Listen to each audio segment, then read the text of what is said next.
Assalamu alaikum students, hope you are doing great. I'm Dr. Ayesha Younas and today we will cover water pollution. So what is water pollution?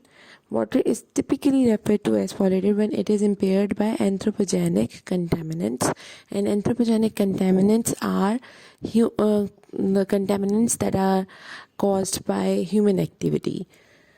Due to these contaminants, it either does not support a human use, such as drinking water and using it for cooking and stuff like that, or undergoes a marked shift in its ability to support its biotic communities, such as fish, prawns, and etc. Water pollution is a major global problem. It has been suggested that water pollution is the leading worldwide cause of death and diseases. So what can be the causes of water pollution? Principal sources of water pollution resulting from human activities are sewage, industrial and trade waste, agriculture pollutants, and physical pollutants like heat and radioactive substances. So there are some indicators to indicate the pollution, and that includes total suspended solids, BOD, biochemical oxygen demand, concentration of chlorides, nitrogen and phosphorus, and absence of dissolved oxygen. These are some indicators of pollution. But is BOD? BOD is biochemical oxygen demand, and biochemical oxygen demand is defined as the measure of dissolved oxygen required to decompose the organic matter in water biologically. Less than 1 ppm BOD shows that water is pure, and more than 5 ppm of BOD shows that water is polluted. Now, talking about the effects of water pollution on human health, there are two types of diseases that can be caused by water pollution. Diseases that are caused by biological pollutants, and diseases that are caused by chemical pollutants. Coming to the diseases caused by biological pollutants, these are also known as waterborne diseases, and diseases caused by ingestion of water contaminated by human or animal feces or urine, which contains pathogenic microorganisms.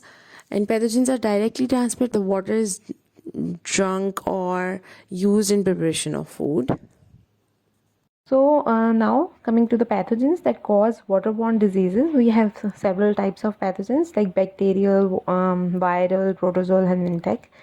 Talking about viral pathogens that cause waterborne diseases, we have hepatitis A, hepatitis E, poliomyelitis, rotavirus that causes diarrhea mostly in infants.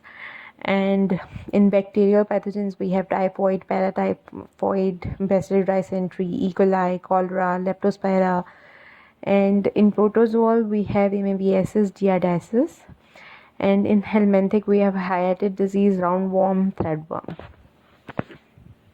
Talking about the diseases caused by drinking water, we have two categories for waterborne diseases. The first one is diarrheal waterborne diseases, and the second one is non-diarrheal waterborne diseases. So among diarrheal and non-diarrheal waterborne diseases, diarrheal waterborne diseases are more common because most of the waterborne pathogens infect the gastrointestinal tract and cause diarrheal diseases. The most common causes of severe diarrheal diseases are rotaviruses, pathogenic E. coli, Campylobacter jejuni, Entamoeba histolytica, Giardia intestinalis, and Norwalk-like viruses. These are the pathogens that cause diarrheal waterborne diseases. Other than that, we have epidemic diarrheal diseases.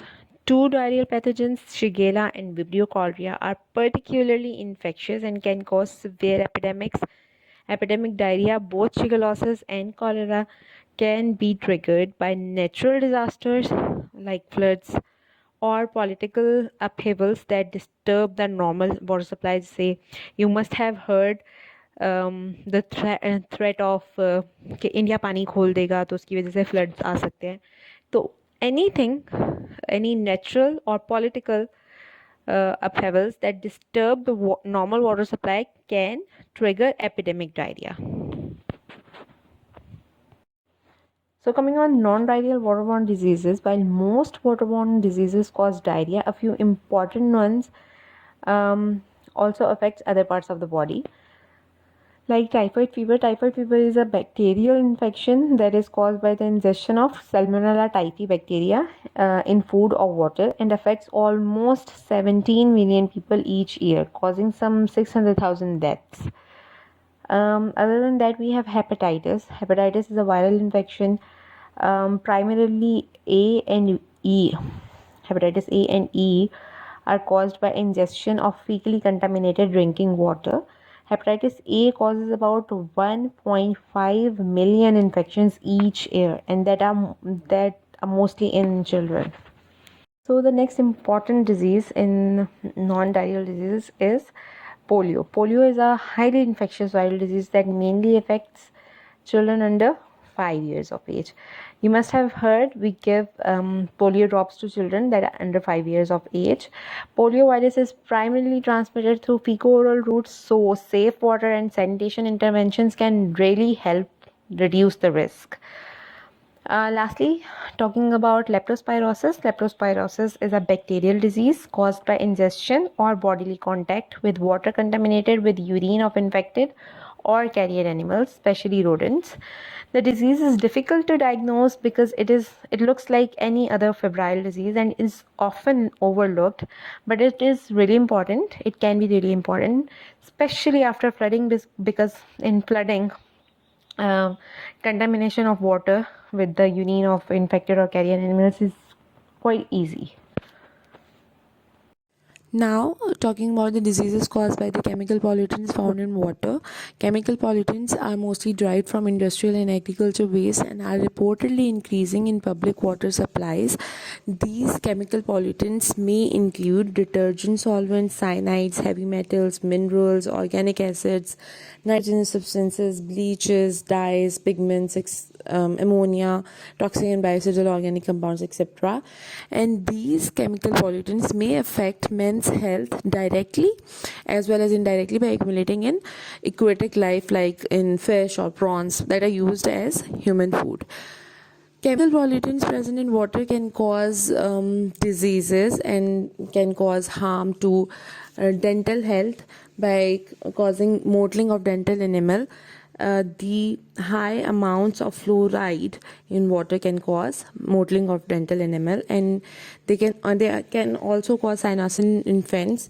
And high nitrate contents of water mostly causes cyanosis in infants.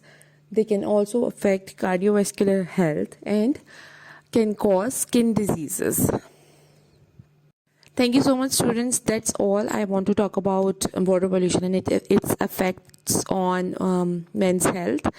Hopefully you get all my points, and if you have any query, you can ask. Thank you so much. That's all for today's topic. And if you have any queries, you can ask me in the comments.